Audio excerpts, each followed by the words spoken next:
Em nome do Pai, e do Filho, e do Espírito Santo. Amém.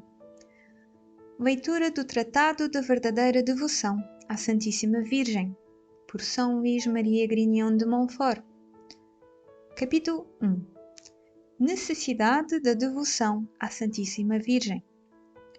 Ponto 27. Visto que a graça aperfeiçoa a natureza e a glória aperfeiçoa a graça, é certo que Nosso Senhor, no céu, é ainda tão filho de Maria como o foi na terra. Conservou, portanto, a submissão e a obediência do mais perfeito de todos os filhos, para com Maria, a melhor das mães. Façamos atenção, porém, em não ver nesta dependência rebaixamento algum de Jesus Cristo ou alguma imperfeição. Maria, estando infinitamente abaixo do seu Filho, que é Deus, não se lhe impõe, como uma mãe da terra o faz a seu filho, que lhe é inferior. Maria está toda transformada em Deus pela graça e pela glória, as quais transformaram nele todos os santos. Por isso, não pede, não quer, não faz nada que seja contrário à eterna e imutável vontade de Deus. Quando, pois, se lê nos escritos de São Bernardo, São Bernardino, São Boaventura e outros, que no céu e na terra tudo está sujeito a Maria, até o próprio Deus, deve apenas entender-se que a autoridade que Deus lhe quis conceder é tão grande que parece igualar o poder divino, e que as suas orações e súplicas são tão poderosas junto de Deus que não há vez alguma em que não sejam com ordem junto da sua majestade, a qual, por sua vez, não resiste nunca à oração da sua dileta mãe, porque é sempre humilde e conforme a sua vontade. Pela força da sua oração, Moisés deteve tão eficazmente a ira de Deus contra os israelitas, que este Senhor Altíssimo e infinitamente misericordioso, não lhe podendo resistir, o instou a que o deixasse encolerizar-se e punir aquele povo rebelde. O que então não devemos pensar, com muito mais razão, da humilde oração de Maria, mais poderosa junto de Deus, que as preces e as intercessões de todos os anjos e santos do céu e da terra. Ponto 28. No céu, Maria impera sobre os anjos e sobre os bem-aventurados. Como recompensa da sua profunda humildade, deu-lhe Deus o poder e o encargo de encher de santos os tronos deixados vazios pela orgulhosa queda dos anjos apóstatas. É a vontade do Altíssimo, que exalta os humildes, que o céu, a terra e os infernos se curvem, de bom ou mau grado, às ordens da humilde Maria, a quem fez soberana do céu e da terra, general dos seus exércitos, tesoureira dos seus tesouros, dispenseira das suas graças, obreira das suas grandes maravilhas, reparadora do género humano, medianeira dos homens, exterminadora dos inimigos de Deus e fiel companheira das suas grandezas e dos seus triunfos. Ponto 29.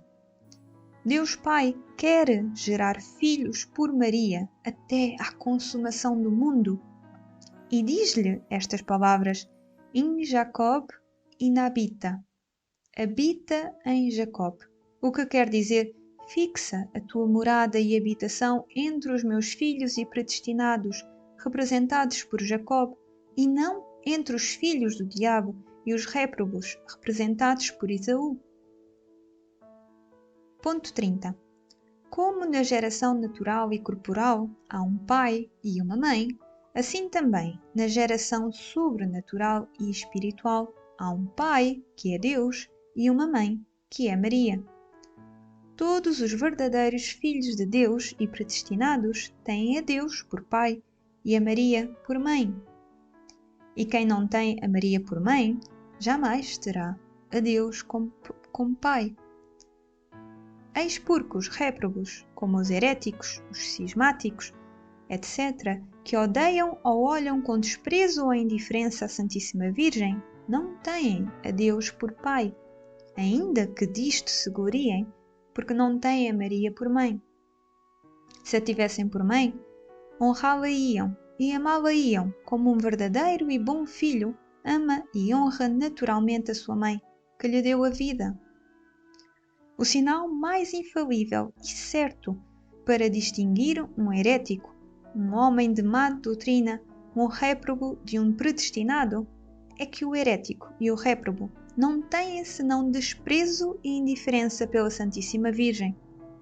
Com as suas palavras e exemplos, aberta ou disfarçadamente, fazem por lhe diminuir o culto e o amor, e isso por vezes ao abrigo de belos pretextos.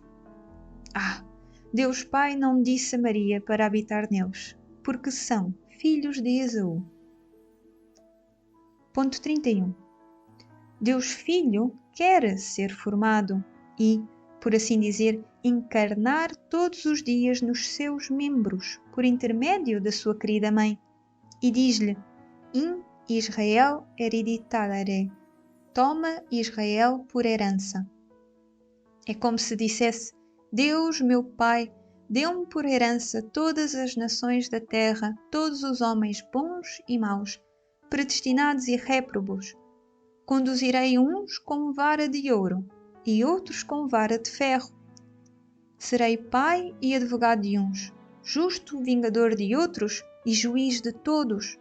Mas vós, minha querida mãe, não tereis por herança e possessão senão os predestinados, representados em Israel. E como uma boa mãe, os dareis à luz, os alimentareis e educareis, e como soberana, os conduzireis, governareis e defendereis. Ponto 32. Um homem nasceu nela, diz o Espírito Santo. Homo et homo natus est in ea. Segundo a explicação de alguns santos padres, o primeiro homem nascido de Maria foi o homem-Deus, Jesus Cristo. O segundo é um simples homem, filho por adoção de Deus e de Maria. Ora, se Jesus Cristo, cabeça de todos os homens, nasceu dela, também os predestinados, que são os membros dessa cabeça, devem, por necessária consequência, nascer dela. Uma mesma mãe não dá à luz a testa ou a cabeça sem os membros, nem os membros sem a cabeça. Caso contrário, teríamos um monstro da natureza. Assim, também, na ordem da graça, a cabeça e os membros nascem também de uma só mãe. E se um membro do corpo místico de Jesus Cristo, quer dizer, um predestinado, nascesse de outra mãe sem ser Maria, que gerou a cabeça, não seria um predestinado nem um membro de Jesus Cristo, mas sim um monstro na ordem da graça. Ponto 33. Além disso, Jesus Cristo é tão fruto de Maria hoje como antes, como o céu e a terra lhe repetem 1000 e 1000 vezes por dia. E bendito é o fruto do vosso ventre, Jesus. Por isso, é certo que Jesus Cristo é tão realmente o fruto e a obra de Maria para cada homem em particular que o possui, como o é para a humanidade em geral. De tal modo que se algum cristão tem Jesus Cristo formado no seu coração, pode dizer com segurança: muitas graças se dêem a Maria. O que possuo é fruto e obra sua, e sem ela não o teria. Podem aplicar-se a Maria, com mais verdade ainda do que São Paulo as aplicava a si próprio, estas palavras: Quos iterum parturium, donec in vobis formetur Christus. Por quem eu de novo sinto as dores de parto, até que Cristo se forme em vós. Todos os dias dou à luz os filhos de Deus, até que Jesus Cristo, meu Filho, neles seja formado, na plenitude da sua idade. Santo Agostinho, ultrapassando-se a si mesmo e a tudo o que acabo de dizer, afirma que os predestinados para se tornarem conformes à imagem do Filho de Deus vivem neste mundo, escondidos no seio da Santíssima Virgem. Aí são guardados, alimentados, sustentados e criados por esta boa mãe, até que ela os dê à luz para a glória, após a morte, nesse que propriamente é o dia do seu nascimento, como a Igreja chama a morte dos justos. Ó mistério da graça, escondido aos ímpios e tão pouco conhecido pelos eleitos. Ponto 34. Deus Espírito Santo quer formar nela e por ela eleitos, e diz-lhe: In electis meas miti radicis. Lança raízes entre os meus escolhidos. Ó minha bem-amada e minha esposa, lança as raízes de todas as tuas virtudes nos meus eleitos, a fim de que eles cresçam de virtude em virtude e de graça em graça. Tanta foi a complacência que em ti tive quando vivias na terra, praticando as mais sublimes virtudes, que desejo agora encontrar-te ainda na terra, sem que deixes de estar no céu. Reproduz-te, pois, nos meus eleitos, para que eu possa ver neles, com complacência, as raízes da tua fé inquebrantável, da tua humildade profunda, da tua mortificação universal, da tua oração sublime, da tua caridade ardente, da tua firme esperança e de todas as tuas virtudes. Continuas a ser a minha esposa tão fiel, tão pura e tão fecunda como sempre. Que a tua fé me dê fiéis, que a tua pureza me dê virgens, que a tua fecundidade me dê eleitos e templos. Ponto 35.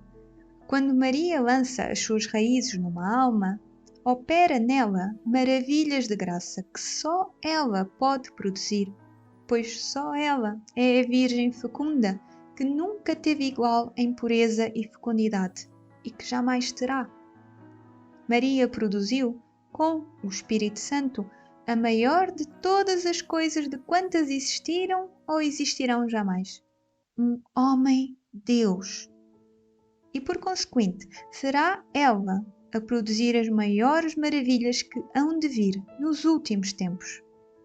A formação e a educação dos grandes santos que hão de vir no fim do mundo estão-lhe reservadas, pois ninguém, senão esta Virgem singular e miraculosa, pode produzir, em união com o Espírito Santo, coisas singulares e extraordinárias. Ponto 36. Quando o Espírito Santo, seu esposo, a encontra numa alma, voa até ela, entra nela plenamente e comunica-se a essa alma abundantemente, na mesma medida em que esta alma dá lugar em si à sua esposa.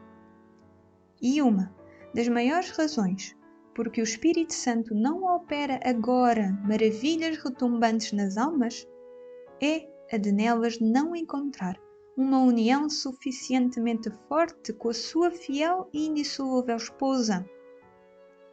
Digo esposa indissolúvel porque desde que este amor substancial do Pai e do Filho desposou Maria para nela gerar Jesus Cristo, cabeça dos eleitos, e Jesus Cristo nos eleitos, nunca mais a repudiou, porque ela foi sempre fiel e fecunda. São Luís Maria Grignion de Montfort.